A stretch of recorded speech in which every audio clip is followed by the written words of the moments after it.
Francesca Evans from LymeOnline, bringing you this week's top stories from the Lyme Regis area. This year's Guitars on the Beach in Lyme Regis will be the last ever due to a lack of funding. Residents and regular visitors to the town expressed their shock as organisers announced they would have to pull the plug on the popular event following this year's show on Saturday, June 27th. The decision was made after Lyme Regis Town Council refused a grant request of £6,000 for the unique musical event. The council dished out more than £340,000 in grant funding to local organisations over the next 5 years, but Guitars on the Beach was one of 11 applicants to be turned away. The event's chairman and musical director Brian Street said they had no choice but to call it a day after this summer's final swan song. The organising committee is now seeking support of local traders and launching a Just Giving campaign to raise enough funds for the final event in June. Following the announcement, Lyme Regis Town Council issued a one-line response saying it was disappointed that this year's event would be the last and thanking the organisers for all their efforts over the years. Guitars on the Beach was first launched in 2013 when 2,000 guitarists of all ages and abilities converged on Lyme Regis Beach to set the record for Britain's biggest band. The event went on to break its own record the following year when about 3,000 guitarists performed Deep Purple's Smoke on the Water along with the rock band's frontman Ian Gillan. While organisers have struggled to attract such huge numbers in more recent years, the event has still become one of the most popular in the Lyme Regis calendar, showcasing local talent with an all-day music festival on the sand.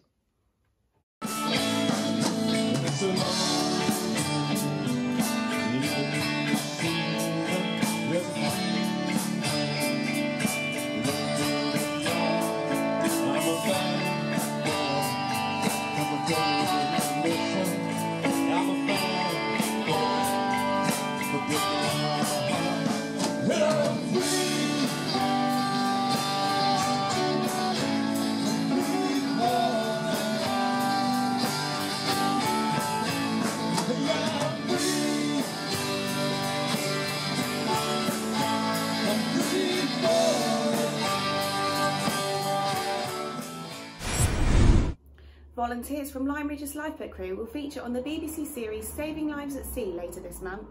The episode will feature the dramatic rescue of two 14-year-old boys found clinging to each other in June 2019 after being swept some 200 metres out to sea from the River Axe in Seaton. Footage was captured by Lyme Regis crew on their helmet cameras, and the episode will also feature interviews with crew members and those involved in the incident. It will be screened on BBC Two at 8 PM on Wednesday, February 26th, and here's just a glimpse of what we can expect. You okay? Yeah. Okay. Yeah, neutral almost. Yeah. Okay. No, you're okay, you're okay. Gotcha. Got you both. Just take your time now, relax, alright? You did the right thing, you stayed together. Yeah, that's the most important thing, alright? If you'd separated, we would have had to have found two separate people, so you did the right thing, you did nothing wrong.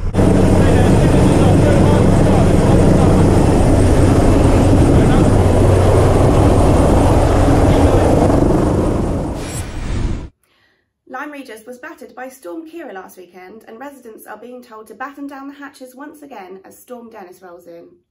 While huge waves hit the Cobb Harbour and fallen trees blocked some local roads, there was no major damage or accidents reported in the Lyme Regis area during Storm Ciara. But Dorset Council is now warning that Storm Dennis, set to hit on Saturday afternoon, may cause further damage as trees and structures may have been weakened and the ground is already saturated, which could cause short-term localised flooding. Heavy rain and gales of up to 70 miles per hour are expected, with the Met Office issuing yellow weather warnings for both rain and wind in the southwest. Drivers should be aware of the weather conditions, check routes and avoid unnecessary journeys. Dorset Council and the emergency services are also asking people to stay away from cliffs as the risk of rockfall and landslips is increased, and they suggest that garden furniture is made secure. And now to sport. Lyme Regis first team's hopes of finishing in their best ever position in the Devon and Exeter Premier Division took a severe knock last Saturday when they were beaten 4-1 away at our Pottery. Last season, the Seasiders finished in 5th place, and a good start to this season saw them occupying 2nd place in the Premier table for several weeks. But a spate of inconsistent performances, crowned by a lacklustre display at our Pottery, has seen them back down to 5th place, and they still have a number of tricky games to play against the top teams. Tomorrow, the first team travel to Beer Albion for a 2 PM kickoff. The fishermen are sitting a place below Lyme in the table, trailing by 4 points, so Lyme need to return home with 3 points to maintain their challenge. Whilst the first team have been flagging, Lyme Regis reserves have at last found their form, following up their 6-0 win over Division 3 leaders North Taunton with a 5-0 thrashing of second place Howell Seconds. The in-form Matt White scored 2 of the goals. Lyme Rovers were without a game last weekend, but are due to travel to Forton Rangers tomorrow. However, the local programme is likely to be severely affected yet again by another big storm coming in overnight. The reserve's away trip to Pinho has already been called off.